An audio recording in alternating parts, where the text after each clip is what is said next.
Good evening, everybody, and welcome to the Block 9 Podcast Live Lounge. Good evening, all. Yes, we're back. And to bring you, well, it's been a lot going on over the past week. But you have myself tonight, Mike the Crazy Pilgrim, and also Gavin, Carl, and Herbie joins us again. So, evening, gents. Gavin, how are you doing? Very well, thank you. Very long week, but glad it's Friday night. A couple of days of relax and recuperation, I hope. Thank you. Absolutely. Carl, how's things with you? Yeah, not too bad, thank you. Sweltering in this heat. It seems to be extra really hot this evening for some strange reason. Yeah, they're doing good.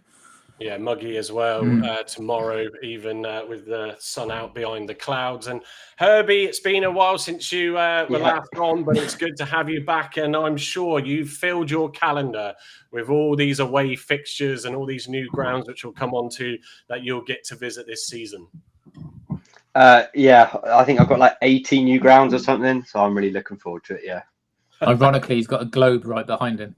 Yes. Most of it's in the north of England. So evening, everybody that's joined us tonight. A few comments coming in already. Just pick them up. Andy Argyle. Think this team will be interesting to watch under the new management team. We also have Stephen Cooper. Good evening, guys. Can't wait. Make it a good Green Army. Jonathan Rockery as well. Evening. And Andy's also saying, Andy Argyle, think this team, I've already said that one. He said hi.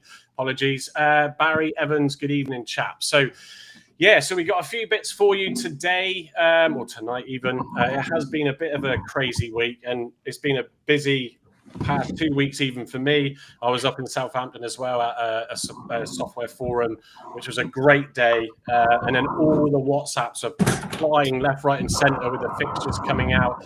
And I didn't even have a chance to properly digest really, and I still haven't. So we've got the fixtures to show you later on. But obviously we do know there's some key things in there.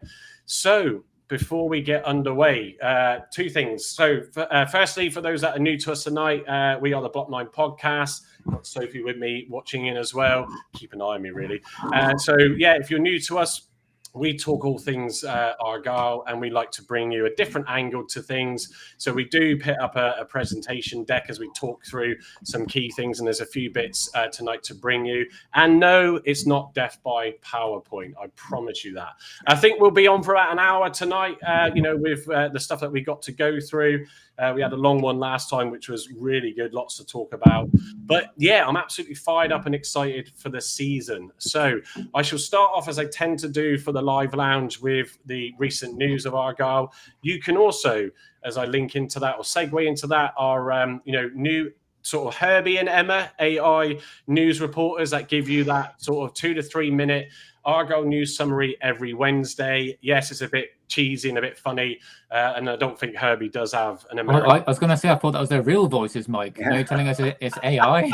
I love the way it sounds as good as that, unfortunately. How it comes on and like mimics this like slightly posh Jana accent, but he's got a real American twang when the lights go off. It's just good fun, and also we've got our tales, but that next episode probably be out tomorrow because it's been a busy week and I haven't quite finished the script, let alone the editing. So anyway, the news I'd like to bring you at the start. So yes, obviously sort of previous week, but we haven't been on live since then. We have Xavier Ameachi who signed for us. Also, Adam Randell, after 15 years at the club, has decided to head up the M5 and go to Bristol City. Look, we wish him well. We recently got engaged to Holly as well. So looking to plan ahead. I can't blame the guy for wanting to get that championship football again. He served us well. He started off, obviously, in the academy, grown all the way up. I know not everybody's cup of tea last year in the championship, but do you know what? He pretty decent. And I think in a squad where there's not all the chaos going on around him, I think he will do well. But yet, I'm sure the guys join me to wish him well with his future. And Nathaniel Ogbeta joins Barnsley on loan. Ironically, that's the first game that we play in the new fixtures list for this season. So, he goes on loan to them. And we all need to spare a thought for Dave. Dave's been wondering for many days recently where Bundu has gone. Where's he hiding? Why are we hearing nothing? Well, yeah, it's official now. Bundu has left the club and he's heading for Hanover. So not Schalke that we all assume might be the case, but he has gone to Hanover. So you forgot to mention second Bundesliga there. And that, thank you, Carl, for adding that in. So, look, Bundu did great for us at the tail end of the season. Didn't do much before that, but, he did come on good at the end. It didn't quite help us get over that line, but we equally wish him well. And that Bale rumour, that takeover rumour, well, Bale said himself that it was just, don't know where it came from, but definitely not happening. It was Cardiff that he obviously is aiming for. So, that rumour's been debunked then by him, but you can't help but quite recap that little smirk in that press conference that Andrew Parkinson gave last week. But look, let's hope something else is going on because that was exciting for the week that we got it. But yeah, it does appear to be. I do hope so, Mike, because that tattoo needs covering over. Yeah, yeah, Carl. Yeah. I mean, you got that done so quick, Carl. I mean, just incredible, really. But yes, for those that haven't seen the post, and many that fell for it, there was an AI-generated image that Carl stole from somewhere else, just to add. Indeed. And people thought that he had seriously gone out there and got so there we go. And yes, as I noted, the fixtures have finally come out. Everybody was eagerly waiting for those. And for the first time, I don't know how many seasons it is, I'm sure one of you will tell me, we're actually home for Boxing Day. And we start the season off, as I alluded to earlier, when I said about Ogbeta going to Barnsley. And do you know when we last started against Barnsley? Yes, it was in the 22-23 title-winning 22-22. So 22-23, sorry, yeah. No.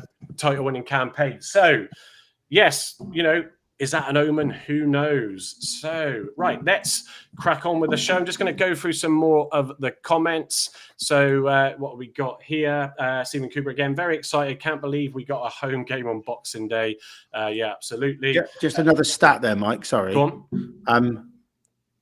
There was a certain current head of football operations playing the last time we were at home on Boxing Day in a 3-3 draw against Wycombe Wanderers. They scored in the last minute to equalise. We won't go there. But yes, the last time we played at home, this is how long it was, a certain David Fox played for us. Yeah, and Gavin, I think you need to get out a little bit more, mate. But we appreciate the insights. they don't let me out anymore. No, that's it.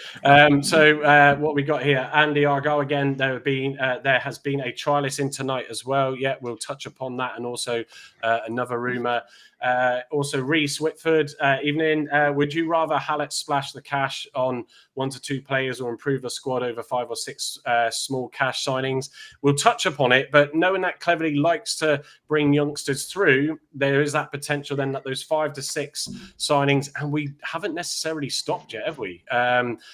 Actually could prove to be really good. Obviously, we got Owen Oseni to pick up on that as well. What else we got? Block 16 Greens, good evening to you as well. First time since 2016, the home Boxing Day. Yep. And Graham, good evening to you, Graham. Hi, Sophie. Tell your dad to get on with it. Yeah, okay. Calm down. Going to block this person right now. No, of course we won't. So, yeah, let's jump straight into the presentation. So we're going to start off with the signing today that was announced, Owen Oseni. So just to give you a bit of what the club said about him. So he joins us from St. Mirren for an undisclosed fee, but sort of meant to be around 60,000, supposedly. We sort of seen out there. 3-year contract. Ireland-born Oseni, 22, has made his debut for Waterford before moving over to England to join Derby County's academy. Whilst with the Rams, he had loan spells with Nuneaton Borough and Rushall Olympic, and then moved to Gateshead in the summer of 24. Oseni scored freely in the National League, bagging 13 goals in 24 games before a move to St. Mirren in January. He found minutes hard to come by, though, and north of the border, but finished the season still in the top 20 goal scorers in the National League, having only played half the campaign. Tom Cleverley says it's great to have Owen with us. His form with Gateshead shows that he is a player who knows where the goal is. Obviously, that's key. He's scored a variety of goals for them and is still at an age where he has a lot of potential for improvement. Touching upon, obviously, Cleverley always liking to develop the young players. We think being with us at Argyle gives us a great opportunity to develop him as a player. And head of football operations, David Fox, added, "It is important we put together a portfolio of forwards with a range of attributes." I like that, a portfolio of forwards. Our data shows that Owen offers an exceptional physical output. He is strong, quick and powerful. We will always look to add people where we feel they suit our style of play, and Owen will do that. We are also bringing him in with an eye to how we can improve the qualities he already has. I look forward to watching him grow in a green shirt. And Owen will wear the squad number 18. So yeah, that was Argyle's sort of profile on him. So, Gavin, do you want to start on the summary of Owen Oseni? So I've done the highlight reel. I haven't done the St Mirren highlight reel because it was a lot of him jumping up and down on the touchline and running on the pitch for 5 seconds and going, yeah, end of game. But Gateshead's highlight reel, I like what I see, actually. So seems to run the line really well. He holds up the ball pretty well too and seems quite strong in the air. A few of the goals I saw, he's sort of making diagonal runs. I think him and Al-Hajj are going to be best of friends. I think Al-Hajj will slide some balls through. He seems one of those guys that's got quite a lot of upper body strength, so he's sort of pushing with his shoulder to get the sort of centre half out of the way to go through on goal. All of his goals are quite different, so it's not like a standard, like, you know, Hardy chip goal. He seemed to play the lines really well, good in the air and good with crosses in the box. So I think of all the strikers we've had, trying to put a sort of a similarity to one, probably Niall Ennis, but taller. Great, yeah. Right. So that's how I've read it, and I spent, I don't know, 45 minutes the other morning just going through his highlight reel and doing a bit of reading up. So I know that there was, again, so thanks for all those bedwetters. My Unilever stocks went up again by another 5%. We only spent 50 grand. Yeah, get a grip. If you look at Hardy's stats when he joined, all those bedwetters would be wetting their bed central now, and look how he turned out. So I think there's a big high ceiling for this guy. He knows where the goal is. He's had sod all time at St Mirren in the second half of last season. By the looks of it, he's had 100 odd minutes. All of those, I think, on substitute appearances. He's got 1 assist, I think, in that time. So I like what I saw. I thought he was a really good, rounded, solid, active and very mobile target man, if that makes sense. So not a Tijani hold up, but a bit of a sort of a taller, as I say, taller than Noel Ennis. Yeah, no, cool. Herbie, anything to add on Owen Oseni? Yeah, I just think he definitely will not be our first choice striker. I definitely think we'll splash cash on someone. We've already looked at Kelman, so we might even put more bids in for him. Yeah, but I think, I don't know, because obviously I'm a bit skeptical about it. I didn't particularly want him because I was worried that, you know, we'd go and get him and then think, oh, that's it for a striker now. We don't need to get another one. Whereas we still need to make that statement signing as a striker. But looking at it now, for 60 grand or however much he was, there's a big upside to it. And also when we do get our statement signing, our striker, for like cup games, so like FA Cup, Carabao Cup and Papa John's or whatever it's called now, it allows that striker to have a rest, put Oseni on and still be competitive. We're not putting any old striker on some 17-year-old lad that can't do it. We're putting on a striker that we're trying to develop. And if he plays cup games and gives other strikers a rest, that's, I think, his role.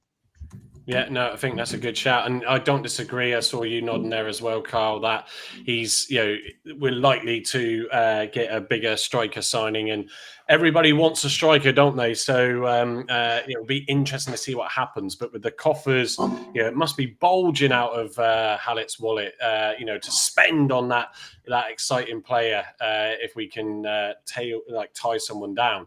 Carl, anything to add on Oseni from your point of view? Yeah, just picking up what Herb said. I mean, mean, you can't really go wrong for 60,000. I think his ceiling can be quite high if it turns out to be a success. We know how well we do with trying to sell players on at a higher cost. Obviously, the ones we've just lost obviously that was down to release clause after the relegations, but we could have made a lot more money on them. So yeah, he showed what he could do at Gateshead, scoring plenty of goals. Obviously, the St Mirren move didn't do well for him, but no, he comes with a lot of talent, and hopefully David Fox and obviously Tom Cleverley can develop him into a decent striker. But yeah, he certainly won't be our main striker after we still need to probably bring in another 2 or 3 at least up front. But a good prospect by the sounds of it, and for 60k you can't grumble.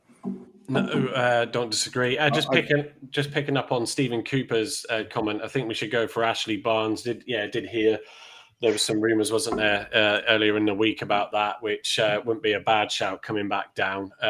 Still would have it, and certainly in this league. So yeah, I think Owen Oseni, I haven't literally had any time to look him up apart from when Gavin and I were doing this and what Gavin said earlier from checking in. So appreciate that. Yeah, I think you would rather bring in a number of players, whether you're getting them like we have done, some on freeze and some have signed on for a bit.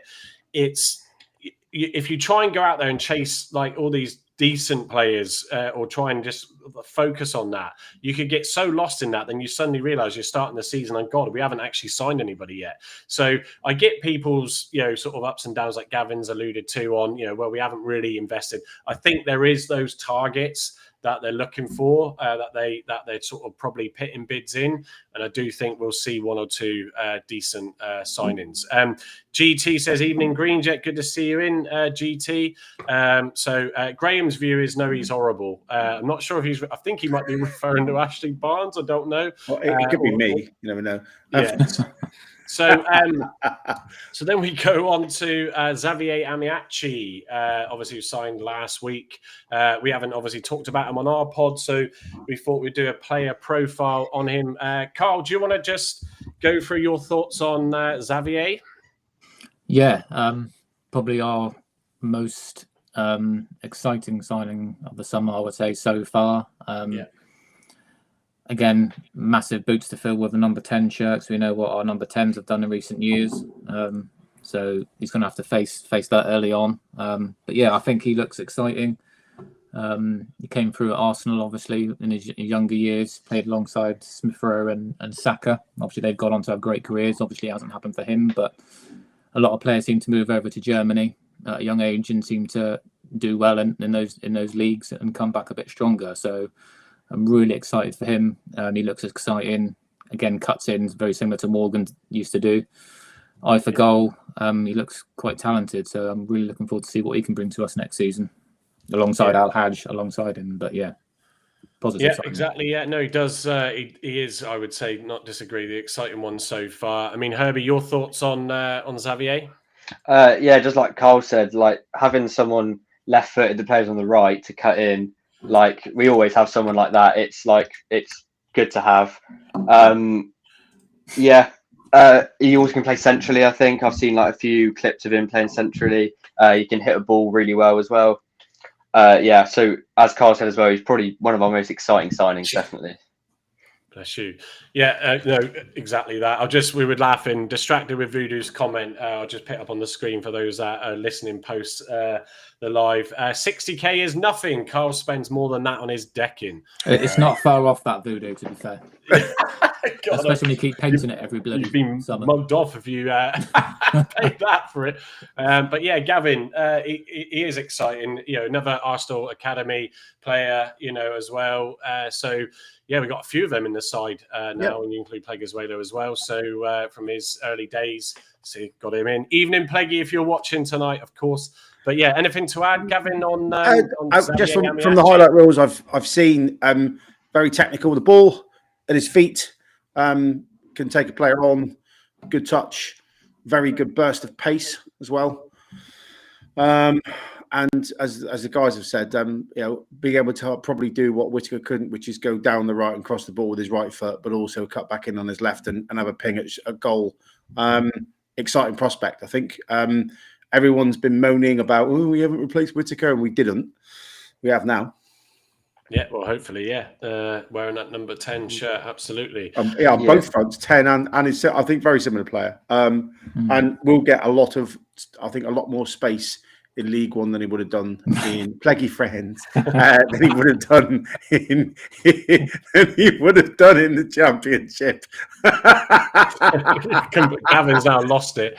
I forgot to share this comment. Where is it to? This comment from earlier. Funny you are. Someone commented on your look sunburnt, Gavin. I think. Yeah, that was Stephen Cooper. Yeah. Hi, Steve. Yeah, I was allowed at the house for 5 seconds. I am ginger, so that's all I needed to get there like this. So. Dangerous. Good. Another point, really, before we move on to the next deck. Stephen Cooper, any news on a keeper, guys? So, yeah, I've not been able to keep up with it because it's just been mad busy at work. But has there been anything of note for second goalie? No rumours at all. No rumours at all. No, well, that's simple as that. I wouldn't have thought we are going to go into the season with Baker as number 2. But funny things that happened. No, yeah. Marcus, evening, Marcus. He's saying on paper, Ameachi probably better than Whittaker. Let's wait and see what comes with that.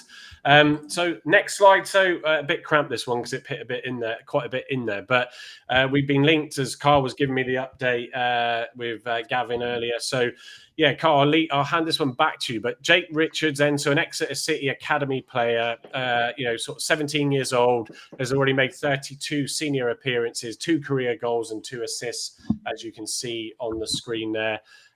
So this sounds like an exciting one, and Carl, maybe one that we might be splashing the cash for. Is that what you said to me earlier? Well, I think Exeter have tried to tie him down on a pro deal since last season when he was 16, when he burst on the scene as a 16-year-old, which making your debut at that age is going to be impressive. But they've apparently tried to offer them the best contract they've offered to a 17-year-old ever. I mean, how much that would be, like Gavin said, potentially £500 in a Mars bar per week. I don't know, but if fun size Mars bar. French, right? We get carried away. Full size are very expensive these days. But if we can sign another player from Exeter just for shits and giggles, I think that'd be great. But he comes quite highly rated. Clearly they see a lot in him, hence why they want to tie him down quite quickly. It's probably similar to what we've got with Tegan Finn, probably. But no, he seems quite promising. They've always had 1 or 2 players that have come through the ranks at Exeter, haven't they? With Ollie Watkins, obviously Ampadu, and what was the other one? Matt Grimes, who's at Coventry now. So yeah, they have an eye for talent, and if we can steal some more players from them, that'd be fantastic. Yeah, then my Unilever shares will be going through the roof with that bedwetting. Oh, dearie me. He looks exciting. Herbie, are you same age as you still? Yeah, same as me. So yeah, man, imagine that, you sort of getting into football and, you're now getting touted for a League One, proper League One club to maybe bring you in. How amazing must that feel at your age? That feels a long time ago for certainly Gavin and I. Yeah, well, he's playing for Exeter and I'm on the Block 9 podcast, so he's got the short straw there. I thought you were going to do us then, Herb, but then you no. At the last minute. Very good. But yeah, I like Cleverley's idea of developing players, and I put in the group chat as well that he's getting his drink before his main meal, so he's getting the depth of his squad before he gets his statement signings and splashing the cash, which I don't mind with. I don't mind what order the signings come in, just as long as they come. I think the interesting part on that, Herb, is a lot of the transfer budget, the sort of the big transfers, I suppose, for League One, £1 million, £2 million, will only come on the knock-on effect from the Premier League and all that ramification. So you often don't sign players until, because we're down the food chain, let's be candid. So until some of those Premier League teams have spent their money by picking holes in Championship clubs, and then Championship clubs are saying, well, do we let him go? Don't we let him go? Kelman, I think, been one, although it looks like he's off to Southampton, which would be a great move for him, actually, a rise upwards. Sorry to all the QPR fans. Block 16, but I think that last sort of 2-3 weeks of the window is probably where we're going to spend most of our money, I would imagine. Now we're looking at good, solid squad players who could surprise everybody, and Oseni, I think, might be one. From what I've seen, but I do think we're going to be spending our sort of real money, if you like, not the monopoly money. So probably after the tour out to Austria is my gut feel. Yeah. Yeah, no, fair play. I think just as you noted, Carl, Tegan Finn, it was good to see him post on Instagram earlier in the week. Obviously in his pre-season warm-up on Monday, I think it was, after so much dead silence on him, really, not even since the end of the season, even before the end of the season. So it's good to see him back at it. He's not turned 18 yet, has he, Tegan Finn? No. Is that next season then? Yeah, he's got one more year of apprentice left. One more year. Gotcha. Yeah, but I think he must be over the moon that certain Tom Cleverley's got the whistle in his hand in the training park now, rather than a bearded narcissist. And I'm sure Wayne Rooney probably gave a bit of knowledge to Cleverley about him. Absolutely, big fan on the job anyway. So I'm sure that Cleverley will be looking at him in pre-season. Yeah, if he can keep him out of injuring him. Was it Finn that had injured himself? One of them injured. Hatch. Thank you. Thank you. But I imagine that conversation that they had in that wine bar across Manchester, Mike, was probably mentioned in that, wasn't he? Yeah. No, absolutely. It's see what exciting shenanigans go on in episode 6 when I finish it off, hopefully tomorrow. They are good fun doing them, to be fair. I'll just get a plug in for you because you haven't done it yet. You'd mentioned Pleggy, that was on the bingo card, but you haven't yet mentioned Tales from the Crypt, as it were. So I thought that was a classic late night TV show, Gavin. It was, yeah. You could have Tales from the Dead. You only had 4 channels, Herbie. 4 channels. I think we might have broke 5 channels eventually, but yeah. So it is great to see Tegan Finn back in. So let's see what happens. I think it will be interesting in pre-season when they go on the tour, exactly the sort of feedback Cleverley gives on the likes of Tegan Finn after what Rooney had said, and obviously on some of the other players. But I think those signings, it's just going to bring a lot of energy and freshness to the club.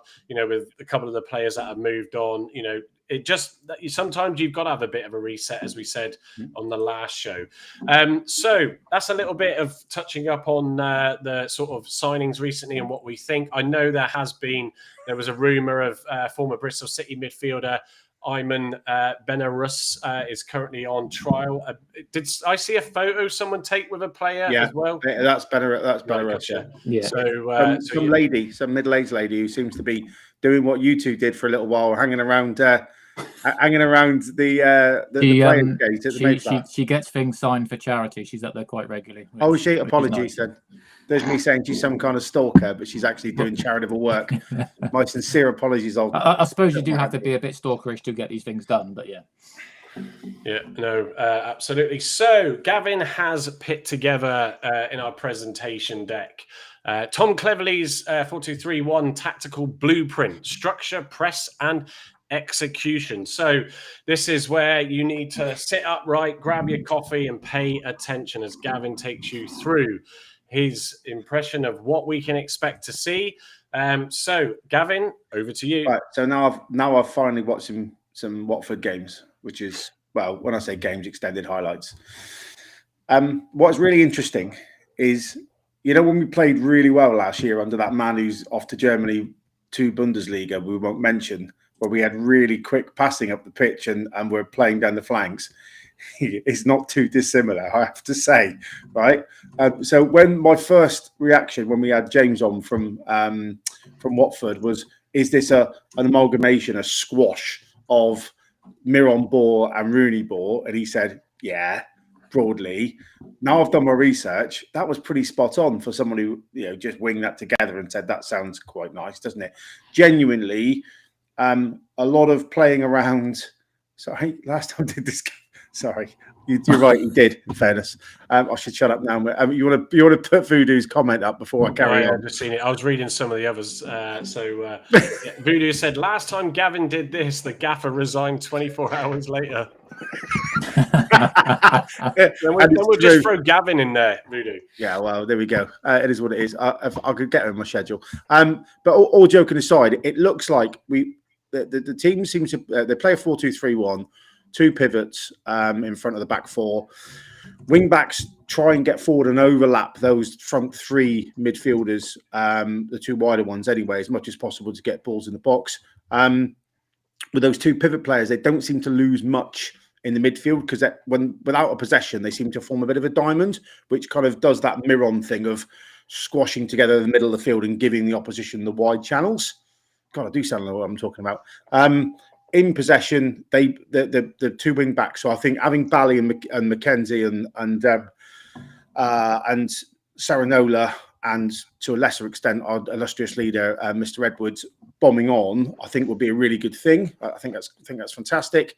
And when in possession, playing through the third and then trying to get down wide as quickly as possible, or the top of the midfield, sort of the one true central 10, if you like, seems to try and slide through the 9 on a aerial ball at all, but sliding him through basically a ball through the 2 centre halves. So if you can picture sort of when we were playing football on the Miron, if that makes sense, so trying to get the ball forward as quickly as possible. We move the ball through the third, down wide, overlapping fullbacks, sort of old-fashioned, really, I suppose, 90s Carling football, and then get the ball into the box, which I think why the Oseni sort of type of profile works, because he's good in the air, and getting into those central positions works. Out of possession, the press seems very similar to Miron. I hate to say it, but it's really high. It's try and win the ball back as high up the field as humanly possible. And then really strangle and basically counter-attack from within their final third is how it seems to look. So I'm quite excited because I'm probably one of those perverse people that quite enjoyed the purest of Miron ball, not the hoof it up because we need to get the ball away from our goal, but actually that last 7-8 games where we were getting the ball forward with purpose and down the channels and then wide and getting crosses in. I actually enjoyed that football, and I think it will be something similar. So very happy. And just to go back to something that Tom did say as a final thing, I think it was his first interview. He said, I don't like passing the ball for passing's sake. We're not about stroking my ego with a 75% possession stat just because we went back across the 4, back 4, back 4, back 4. It is going forward. And I think playing that back 4 means you do that a bit more. I think teams that play a back 3 seem to like stroking it between each other and back to the keeper, which is irritating. It's like watching Italian 90. It is, isn't it? Let's be honest. So I'm happy with that. I'm really happy with the high press, and I think they're all well tuned into that. The new players have to come to the squad, but the ones from last year will all be very tuned to that. A real consolidation in midfield when we're out of possession, and having 2 strong pivots that can win the ball back and get it up the field quickly is really good. And I think it will play to our strengths a bit, having a good back 4 now, and I think that will allow us to get more players up the field with width on those wing backs rather than a back 3. So, as my rambling, that's kind of an analysis, if that makes sense. On that first, Herbie, any views and thoughts on that initial slide there from Gavin? Well, just the only thing I can think about it cleverly is the 2 times we played Watford this season. I remember one of the games. I remember thinking Watford were the best team we played so far this season. It was just up to Andre Gray to nick 2 goals and somehow get us a draw. But I remember that game thinking, God, Watford looked really, really strong. And even in the away one as well, they were just about pushing for the playoffs. So I found it a really odd decision that Watford let him go, but Watford go through managers like it's nothing. So again, not really a surprise. But yeah, I like the fact that he's maybe a bit like Muslich, in the fact that he likes direct football. And then going back to Ameachi, this is the only thing I'm skeptical about him is if he's more like a Sissoko player, because they wanted him to be direct to him and then he'd get the ball and he'd slow down the play and then we weren't getting forward enough. And that was a real problem.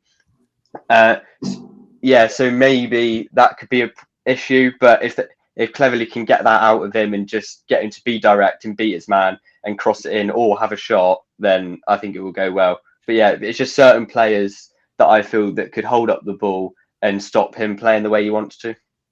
Yeah, no, well, we did see Whittaker eventually get closed out, certainly in the second half of the championship, didn't he? So width, overloads, and final third execution, Gavin. So just a bit of a continuation of sort of last time, really. overlap the fullbacks, which is kind of Gary Neville down the wings for Man United. I don't think of as many moons ago. Gary Neville, he isn't just a pundit. He used to play football for Man United. Many moons ago. Did he? I had no idea. Yeah, no, just let you know. He's not just a Dragon's Den part-time host. Anyway, but all joking aside, I think that if you look at the way that certainly he's set up historically, and I know he said he can be flexible with the squad that he has, overlapping fullbacks and piling in the box into that red zone and creating chances will be, I think, really effective in League One. I think you'll get a bit more time on the ball, and the guys who have come down from the champ will probably see that there's the press is not so ferocious, and if it is, it's a bit kamikaze, so you can pick through it from the games I saw last year anyway in League One. And I think it's more of an even platform, level platform this year. League One, I think last year there were two that had gazillion pound budgets, and everyone else this year I think is a lot closer. So we should see some interesting and tight games. But yeah, the overlapping fullbacks I like a lot. And then unbalance the defence. So again, sort of pulling them out and then playing through the thirds and then going wide is another great tactic. I think it was last year's game, I want to say Luton, when they beat them 2-0. There was a series of play where I think they scored from. The keeper ends up playing a direct ball up to the halfway line to one of their centre forwards, who flicks it to the left winger, gets in the box and scores, which is it's quite Miron-esque really. But to lead to that, they kind of sucked 3-4 of the attacking defenders up on a press, gave it to the keeper, who just shot the ball long, 40-yard pass really. So I quite like that, the imbalance of it all, and then that interchange between the winger and the 10. So if you think Rami El Hadj, if you think Patterson, we haven't seen play yet in our shirt, but he seems to have that talent. If you think Beidou, if he's here, unless he's somewhere in dodging missiles in Qatar, we don't know. If you think Xavier, Ameachi as well, that all these players I think got great attacking intent, and a forgotten man, Callum Wright. In League One last time, he was a really good player. So we've got some good players that can play in and around that area and sort of one step in, one go wide. So I'm looking forward to that in possession interchange. Really, Caleb Watts as well. Caleb Watts, of course. Yeah. We got him from some. Was it the 5th best team in Devon or something? We signed him from anyway. I don't know what that's about. So yeah, and if you look at the sort of the one that sticks out on the bottom, the timed run. So if you look at the goals that Oseni scored for Gateshead, it was all about that timed run. Right on the final shoulder, beat the man with a slide pass. So I'm looking forward to this. Now I wasn't when we first signed him because I thought we were going to be playing tippy tappy, which I hate. But we're not by the looks of it. If it's anything like Watford, it will be a lot more controlled through the thirds, but it will be very direct, which is for me music to my ears. Yeah, no, we seem to have a fan, Sonic in the comments. Herbie posted just now saying, "Are we going to let the guy in the bottom right talk?" Well, you just said that after he just spent a minute or so giving some thoughts. But yeah, I find that quite funny. Have you got a bit of a fan here, Herbs? Probably. And the question, let me just put it on the screen. Is the bloke in the bottom right single? Are you single, Herbie? Yeah, I am, mate. So this person's name is Sonic, and they're 17 too.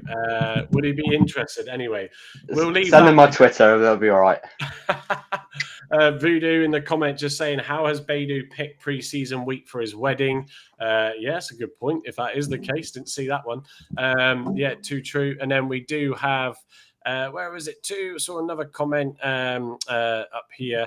From block 16. Outgoing wise, I think we'll lose Maxi now. I can't see anyone else leaving. I've just added that to my notes. But yes, Maxi, Poulsen and Beidou are due to return this Monday. So do we think Maxi's coming back? I'll put that to the panel in a minute.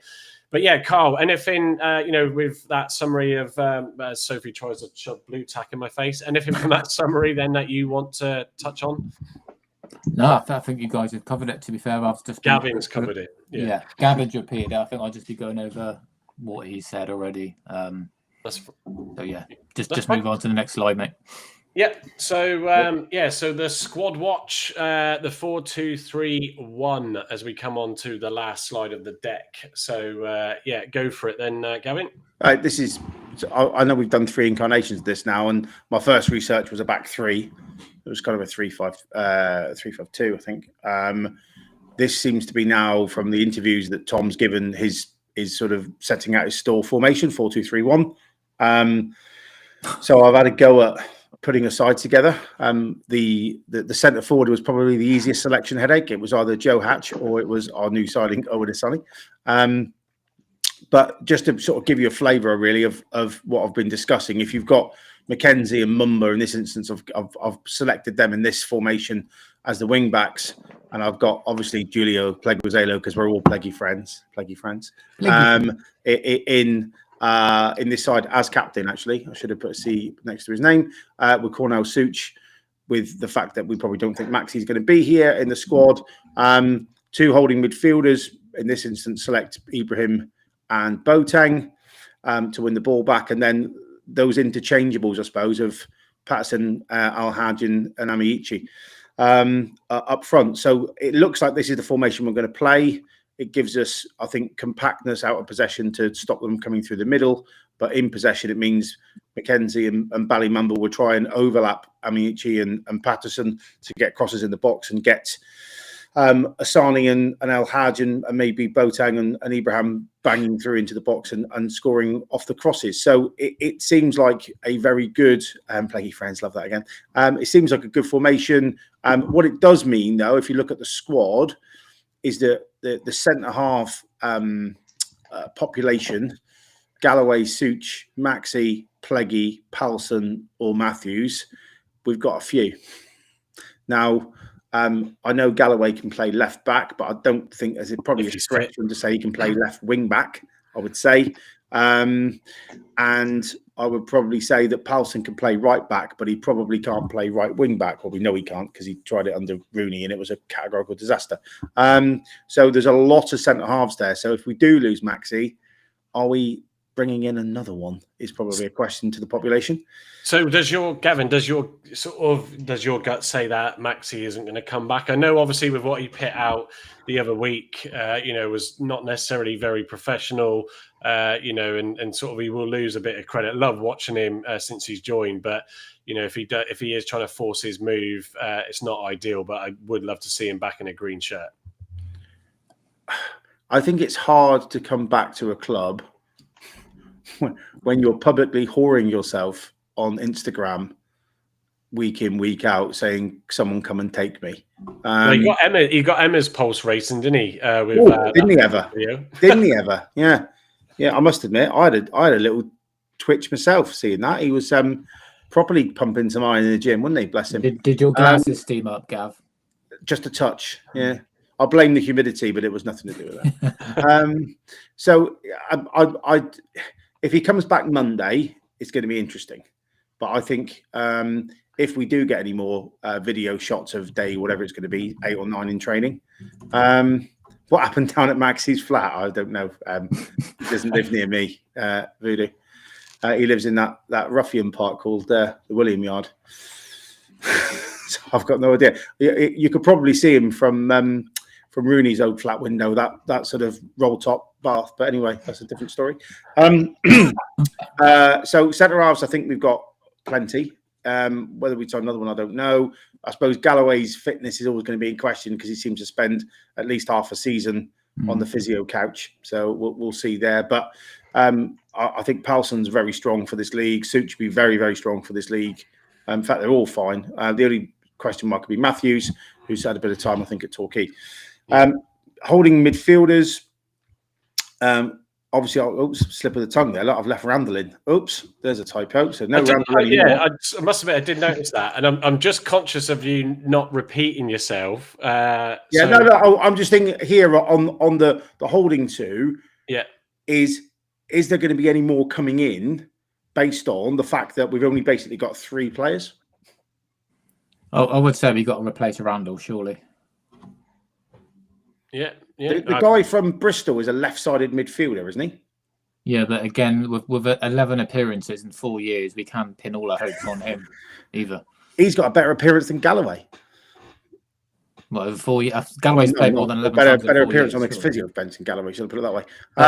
So I think we're very comfortable at the back. Midfield we're weak, and we've got about 19 10s in that system. So it's forwards and defensive midfielders, I think, where we need to spend some money, and probably another keeper. Yeah, Carl, do you think? Ask you the same question. Do you think Max is coming back? And Graham actually just made the point. Poulsen, do we still have Poulsen? What was his contract? Because initially wasn't it a year? He's got another year. One more year left. He's got a 2-year deal. I think. Yeah. So go on. Just answer the question on Maxi first. I've got a point on. Yeah, Poulsen. I think Monday's key for Maxi and Beidou. Obviously Beidou is in the country. Presumably he's still got another week off, like he was given, because he obviously with the wedding and being on internationals. But yeah, Monday's key for both of them to return. If neither of them turn up at training, then that's going to be an eye opener for where we go next.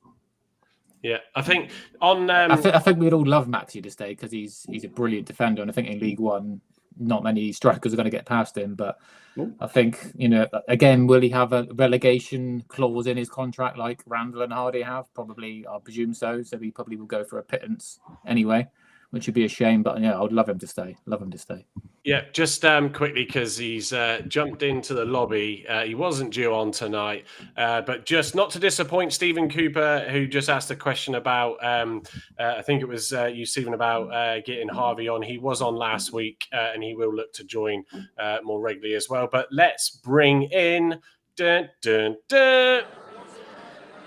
where's your camera, Andy?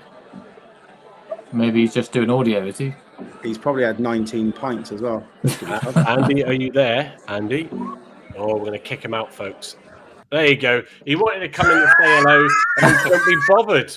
That was the longest appearance in history. Yeah, exactly. So you're not coming back in now, young man. So he's up in London, I think, with family. So yeah, he does like to be on, and does miss not being on. So yeah, Herbie, Maxi, it is what it is with him. Give us your thoughts. But Poulsen, he had such a great end to the season, and we talked about him highly when we were going through our review of that and awards. I'm excited again to see him come back in alongside. So yeah, what's your thoughts on Maxi? Might as well ask you that too. And what do you think Poulsen could bring this season? Yeah, well, obviously hope Maxi stays, but if he does go, I'm happy with Pleggy and Poulsen being our back two. But what I'd also say about our defence is a lot of players that we have that are centre backs can play right back or left back. So Pleggy can drift out to left back or right back if needs be. Such can play right back or left back if needs be. So that's really important and really nice to have as centre backs that can play full backs as well. But yeah, obviously I hope Maxi stays. I think if he does stay, he probably will be best centre back in the league, no doubt. I don't see many people getting past him. But yeah, if he does go, I just hope we get the similar sort of amount we paid for him, and we can splash some cash on a centre back. Yeah, well, I've just left that comment from Stephen Cooper up. I saw Maxi today in Royal William Yard. If that's the case, then that's promising. I can't wait to see those, from just making that simple block or whatever. So fingers crossed. Going back to what I said about relegation, do you reckon he has got another release clause like Hardy and Randell? They will do, but we've said this many a time, and actually Harold, even Harold, good to see you back in, has just said that it's small club minded. Argyle is a sleeping giant. It wasn't that comment he's posted. It was this one. Sorry, they're coming in too quick. I wish we could stop with the release clauses. I think we would not have paid, and Gavin and I stress this, we would have not have bought in a player like that and paid for a player like that to then only go and give him a release clause. That means we could lose potentially all the money that we paid out on him. You don't commit to an investment like that, and it could well be. I mean, it is a surprise. I thought he would be one of the ones that would be snatched up very quickly because he can absolutely handle his own in the Championship. But if no one has, then fine. And, and he stays with us and could put in another great shift, help us get back up. Or if anything, it just helps him get picked up, later in the season. He clearly wants that higher profile football. But I do feel he's the type that when it comes to putting on the shirt, being called up into the squad and kicking that ball at the whistle, he will just get on and do the job professionally. Him and Katic were two very good professionals. He'll be back Monday because he hasn't signed on for anyone else. I don't think he's the type of player that will just refuse to turn up the pre-season training. He's got 3 years left on his contract. And also, if you're his agent trying to palm him off to other clubs, you sitting there saying, yeah, well, my client doesn't really like Argyle at the minute. He doesn't play in League One, so he's refused to turn up the training, because that's not a great character reference from the man himself, is it? So I think he'll be back. It's still a long time till the window shuts. I'm sure there'll be interest when the move around from the Championship starts to happen. And if someone's looking for a capable centre-half, they'll pay for him. I think it was 2.8 million was the release clause. Right, okay. But who knows? If we get 2.8 million, I think everyone's going to be over the moon, aren't they? Because you can spend a lot of money on get a lot of good players for that in League One. Yeah, and Block 16 Green saying Maxi is vital for our promotion push. He'll be a huge miss if he does go. Don't disagree. But we're looking all right back there. So, is it time to move on to fixtures? So this is the first time even I'm getting a proper look at this now. Yes, we were all wondering, whether or not we were going to be home or away on Boxing Day, and it's good the fact that we are home to Reading, so that'll be a nice little tie, that one. We start off with Barnsley, and obviously I said at the start of the show, but for those that have just joined us, good evening and welcome. Yes, last time we started at Barnsley, it was away though, with a 1-0 win, if I remember, looking at the little chart thing I've got behind me.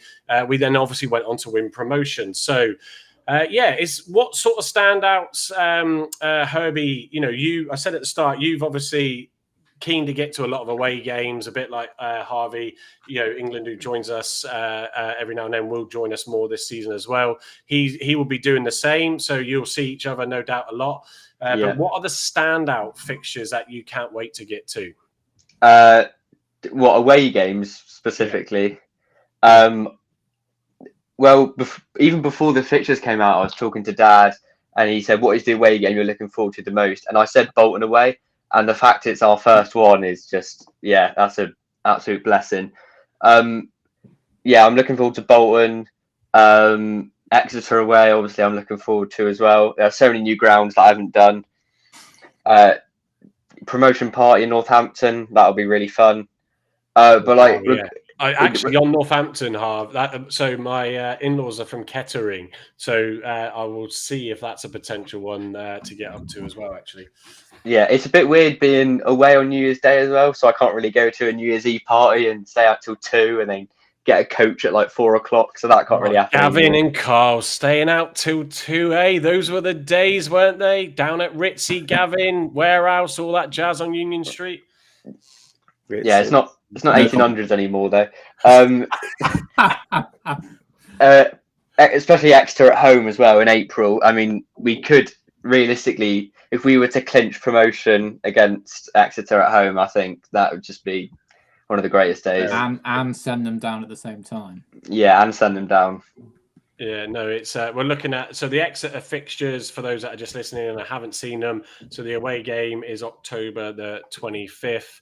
It's also worth noticing, Mike, regarding the fixtures in the 22-23 season, that we played Exeter in October and April in that season as well. Yeah, almost exactly the same dates. And there's Wickham, we played on the December 29th. Exactly Exeter is 11th of April at home, and as Herbie said, So I mean, there's going to be a lot of grounds to go to. I must admit, I hadn't done it for years, and then Gavin and I went to a couple last season, and you do get that buzz back for it. I must admit, yes, Gavin has to pit up with me in the car, and equally I have to pit up with him in the car. Is that when you turned into a weatherman for the night? Weatherman? Oh yes. The live reporting on the way home from Stoke, wasn't it? Where it was like snow, everything froze over. Weather. So, so equally looking forward to it. I mean, sort of Bolton is going to be a great one, Carl, isn't it? That away game, that second one. I think you said in the WhatsApp group earlier when it came out that, definitely want to try and get to that one. I think there'll be quite a few Argyle fans wanting to head up to Bolton. What else stands out that you sort of see as, I'd like to do that one? Or I think in general that first month stands out because it's quite a tricky start. Barnsley, Bolton, Lincoln, Leyton Orient, Blackpool, and Cardiff. I'm sure Cardiff will be up there. Bolton would like to think they're up there. Blackpool, they've been struggling the last few years. I expect they want to be up there challenging. So that first month, I think it's going to be key to where we could be in the league and a test for Cleverley early on. But yeah, obviously Bolton, I'd fancy going to that one. Obviously being Shuey there, and obviously Jimmy Dickinson being up there now. And Cardiff, it might be a challenge to do 2 away games in a month for me personally, but I would like to try and get up to Cardiff again. Hopefully it's not another 5-1 like it was last time when Sissoko got his red card, but I'd like to think we perform a bit better this time round. Obviously we got QPR at home in the Carabao Cup as well, haven't we, in the first round? Yeah. If Kelman there, that'd be great before they depart back to London. That'd be lovely. But yeah, some tasty fixtures. It's a shame we got to wait until April to get Exeter down here, but being at the end of the season, I think if we're up there challenging, it would be great to try and get promotion or something along those lines against them. Well, it's just like Carl, just like Voodoo said in the comments, Exeter away looks like it will be a home fixture for most of the squad. Brilliant. Always good. But yeah, no, Gavin, and anything from you on the fixtures? Looking at that? Well, Cardiff City away is my birthday, so I think that'll be a couple of days away in the Principality, which would be good fun. As long as it's a better result than it was last year. I was at that game with my brother, and I think we were in the pub before the game finished in the city centre. But there we are. So that's good. Always like going up to Wigan because then you can stay in Manchester. So Wigan away in October would be nice. So I think I'm probably going to get to 5 or 6 away games this year. Again, happy Reading on Boxing Day. It's be quite strange to not eat turkey curry and watch the game on the stick. On Argyle TV. Sorry, say that. TV. Wash your mouth out. Sorry, slip of the tongue. I'm going to have ice baking my door down in a minute. There we are. So yeah, there's Huddersfield as well. I think Huddersfield home and away will be a good fixture. There's a lot of sides that have signed early in the window, haven't they, and done pretty good jobs. So just to echo Carl's sentiments about August, I was at the fixture release on Thursday. TC said that it's a very tricky August, and if you look at the 6th of September, Stockport as well, who were another side that did really well last year. So, in terms of a thermometer of our performance, we'll know by the 6th of 5 o'clock on the 6th of September how we're going to fare, I think, in this league this year with that opening fixture list, because I think it's the first or second most difficult start in the league, which is, I suppose if you're going to get them done early. Yeah, I remember last season as well in September, we had a really tricky September. I think we played like Derby away and Sheffield Wednesday, and we played all the big teams in September. Ipswich as well, we played in that month, and I think we went unbeaten during that period. And from then on, we thought, well, we can beat anyone if we can beat all these teams. So I definitely think getting the tougher ones out of the way first is definitely the way to go. Yeah, and obviously the Carabao Cup obviously draw against QPR. Is that that one's home, isn't it? If I recall, we commence on the 11th at home. Yeah. So it's going to be as Block 9 Greens did point out, 7 games in the first month when you include that cup games as well. I think it's a great one as well to sort of see where the squad's going to settle, what he's going to do with those players and how they start off. I don't want to jinx it now, but we're not going to see that start we had against Wednesday, especially with us being at home for the first game. So, I think now the fixtures are out, pre-season's sort of kicked off and underway, you're starting to sort of feel excited about it. I was sort of preparing with Gavin for this show just before we went live, and it suddenly dawned on me, there's a lot of stuff I wanted to do on the website, this, that, and the other, and we're not far off, with kicking the season off.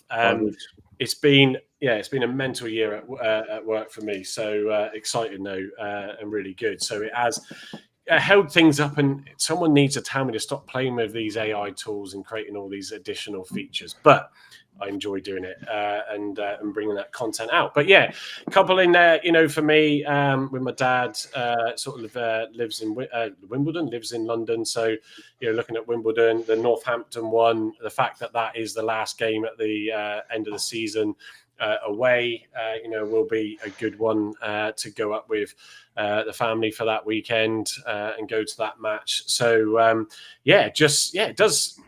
it's getting closer, gents, isn't it? Not forgetting Conor Houahan's in charge of Barnsley now.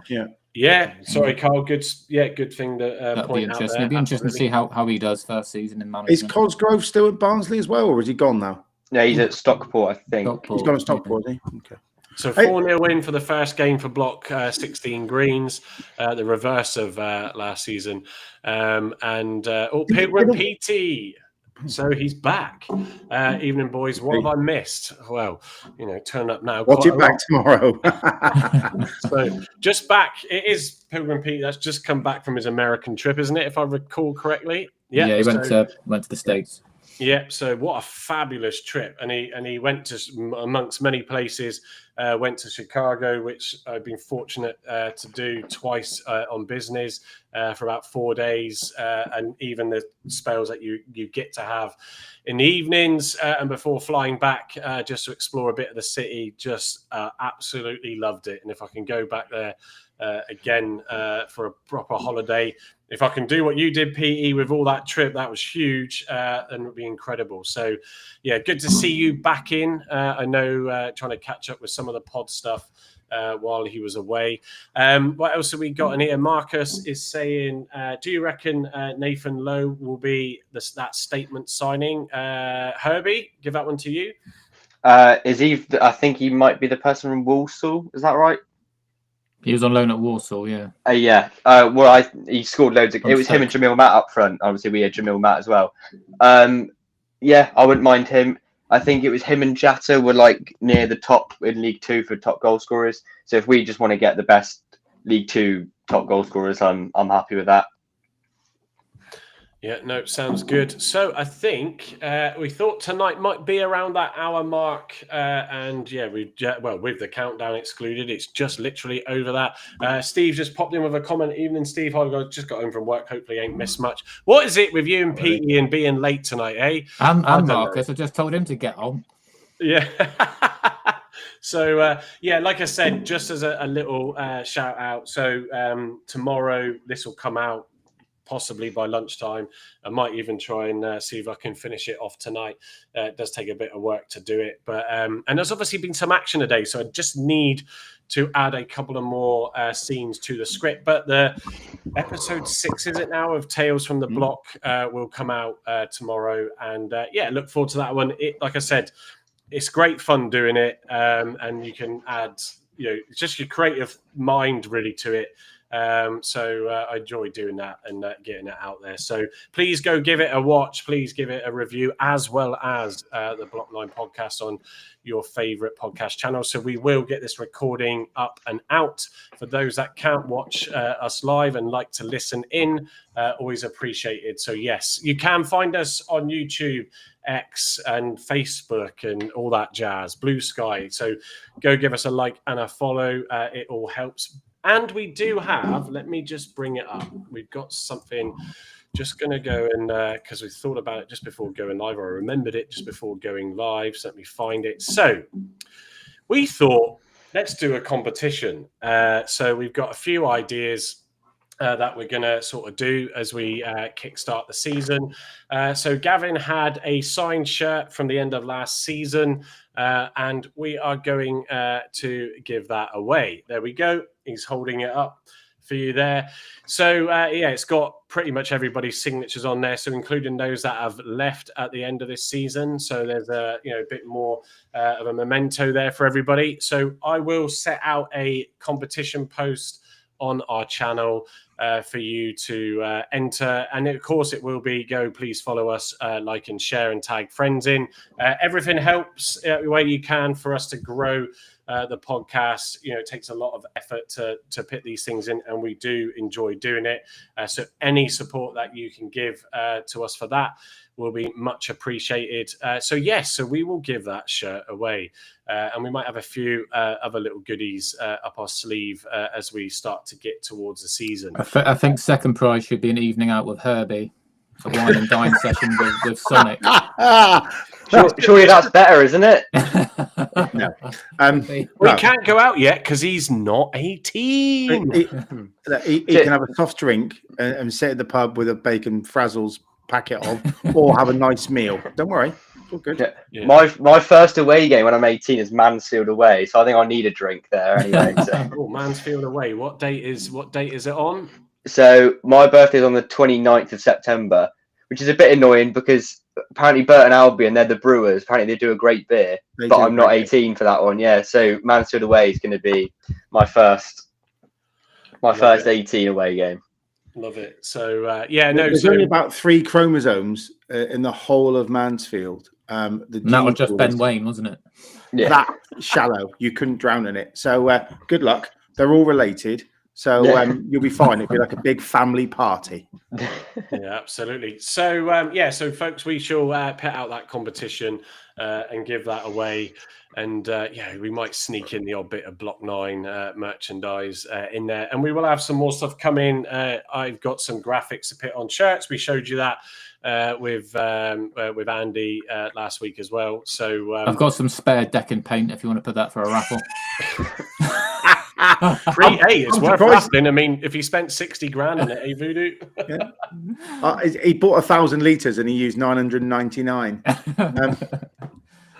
4 football pitches worth. I think we should all have a season end Block 9 party on your decking, a big barbecue. Why not? Why not? Let's have it. Well, he wouldn't want to mark the paint, would he? Because then he'd have to spend a load of money getting it tidied up again.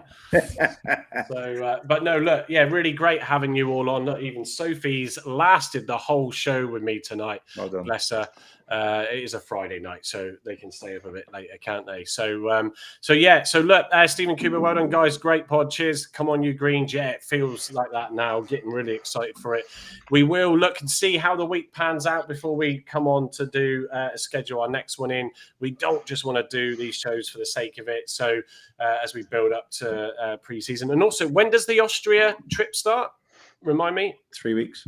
Yeah, so look forward to that. So we might tie it in with there, and we might have some sort of exclusive pieces to come to you then. But yeah, Gavin, thank you for getting that presentation deck together, and really good insights there.